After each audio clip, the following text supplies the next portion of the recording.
saya harus pahami bahwa Pak Dharma juga tidak sedikit yang nggak ada masalah. Tidak sedikit yang pro terhadap Anda. Nggak ada masalah, Bos. Saya tidak perlu dipercaya. Ya, buat saya mau katakan bahwa tidak sedikit yang pada akhirnya benar apa kata Pak Dharma begitu. Nggak ada masalah. Termasuk yang terungkap di Epstein Saya File. justru mengajak mari kita masuk ke akarnya. Oke, ya maka dari situ kita akan belah satu persatu. Coba kita mulai dari Epstein ini. Dia siapa? Sampai figur seperti ini bisa membukakan mata dunia tentang adanya skandal elit, adanya konspirasi global, dan adanya kejahatan yang tidak pernah kita bayangkan sebelumnya. Kita tidak pernah bayangkan sebelumnya karena kita berpikir inbox saja. Kita seperti katak dalam tempurung. Kita tetap bertahan memegang helm atau tempurung tadi. Mulai bongkar. Lama-lama kita akan tahu dia adalah figur apa. Dia adalah penghubung dari relasi kekuasaan satu ke kekuasaan lain. Ibarat kalau di kita, bidak. Guyonannya adalah PT Palu Gada. Palu Gada. Apa lu mau? Gua ada. Gua ada. Mafia ini, Markus ini. Kalau dalam konteks kejahatan kriminal misalnya. Terserah kita mau memandangnya apa. Dia mau kita pandang broker kah? Kita mau pandang dia sebagai penghubung finance lah. Ya, makanya kan dia punya channel TV. Apa? Nick Clayton, apa tuh? Nickelodeon. Itu punya dia. Itu kan pulaunya dia gambarnya.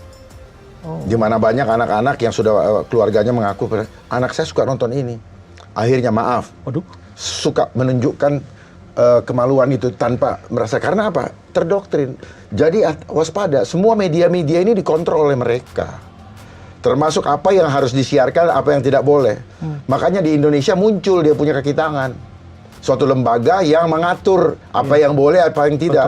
Makanya di tahun 1998 ke atas, mulailah muncul yang magic di televisi. Terus mulai ada TV yang mari mencari setan atau hantu.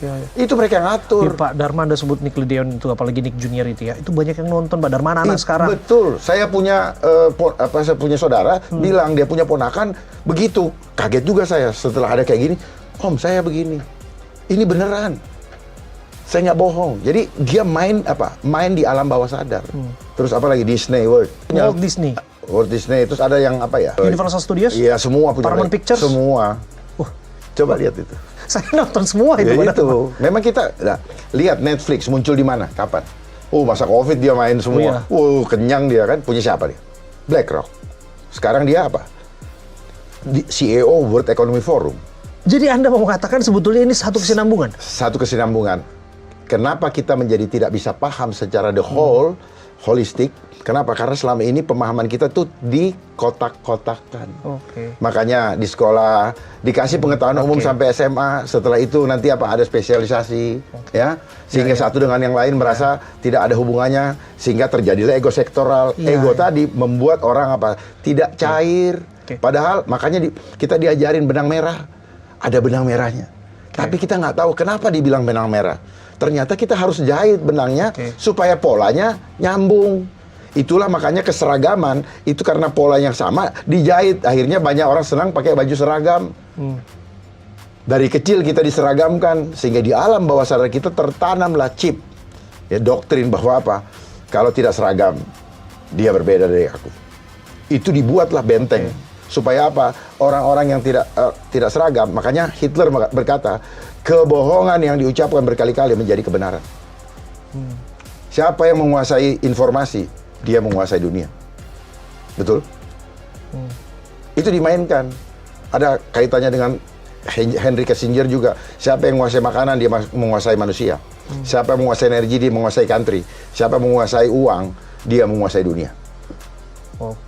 Kaitan ada semua. Jadi apa yang kita terima di sistem-sistem yang ada selama ini, semuanya terkait dengan keputusan politik. Ya, satu lagi, sistem itu shut down your soul to engineering mindset. Makanya karena mindsetmu sudah di engineering, jadi tidak boleh keluar dari capture, tidak boleh keluar dari doktrin, sehingga skeptislah yang terjadi. Itu permainan untuk membuat apa? Sesama kita tidak pernah akur. Ini menarik ya. ketika kita baru menyebut satu namanya, Epstein, Anda kemudian sampai pada bagaimana lingkaran itu terhubung satu sama lain. Sampai pada akhirnya dia tidak berdiri sendiri. Tidak. Sesungguhnya kalau kita katakan ini adalah barangkali spektrum saja. Ya cuma salah satu partikel saja. Partikel saja dalam. Coba lihat dengan satu ini apa, elit Papa Didi apa? Itu P. di dalam P. Didis. Ya, P. Didi. Itu di Iya. dalam dunia entertainment apakah tidak ada kaitannya? Oh, secara file katakan tidak ada. Tapi bukan berarti Tapi polanya sama. sama. Ketika dia menarik Kalau anak-anak di bawah umur, orang yang mau menjadi sosok publik figur, Harus ikut lewat berpesta dengan dia. Iya, harus. Sama kan? Mirip kan? Mirip. Tapi kan dalam bayangan kita pasti orang bilang, biasa itu Ya kan? kehidupan hedonis para artis, selebritas. Itulah yang disebut menormalisasi sesuatu. Normalisasi itu apa? Yang nggak normal dinormalkan, dirasionalisasi. Yang nggak rasional dirasionalkan. Ini permainan operasi intelijen, psikologi intelijen. Dia lagi memainkan psikologi kita. Oke, kenapa harus nama-nama yang lain ada di sana? Oke, Anda sebut bahwa tentu ada politik selalu di balik itu. Kalau kita bicara soal kekuasaan elit, tentu kita bicara soal siapa pemimpin Amerika. Kalau disebut Trump, kemudian kita lihat ada Bill Gates, dia soal sosok yang menguasai. Bukan sosok, dia penjahat. Mau nggak kita deklarasi sini? Bill Gates adalah penjahat kemanusiaan. Cari ekornya di Indonesia siapa? Kenapa dia ada di situ? Tahun 2017 dia ada komunikasi email di situ. Nih, 2017, ya kan? Bentar ya. Di poin paling terakhir. Ini salah satu berkas Epstein ya? Ya, Poin 5 ya? ya. Follow-up recommendations and or technical specifications for strain pandemic simulation. Nih, tahapannya saya baca ya. Ini, tahun 2010 oleh... Ini email 2017 ya? Ya, dia melanjutkan apa yang sudah diiniin. Sebenarnya Pada saat itu COVID itu belum ada. belum. Pandemi itu belum Nanti saya ada. buka di sini simulasinya. Wah. Nah, ini direncanakan tahun 2010. Lockstep. Yang kita ini kenal dengan lockdown.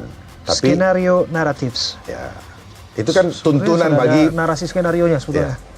tuntunan bagi yang akan menjalankan. Lockstep. Jadi sebetulnya pengetatan itu sudah Sudah direncanakan tahapan-tahapannya. dengan matang. Oh.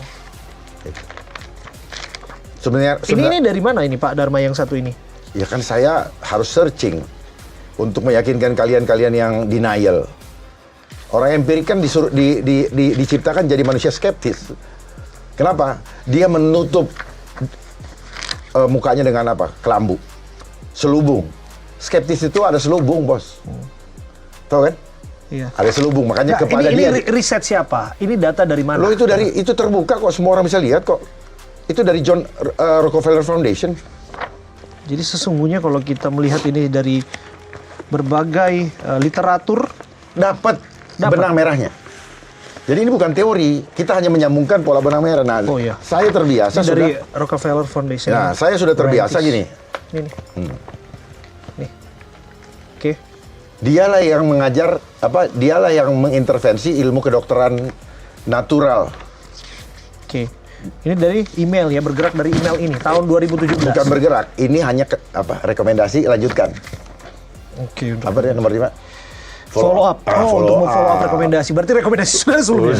Waduh. Jelas kan? 6. Dia yang itu di situ. Digital COVID. Advance. Ya. 5G.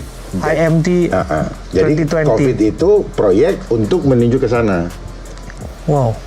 Itu supaya infrastruktur ini terbangun. Makanya ketika itu ada COVID 5G. Betul.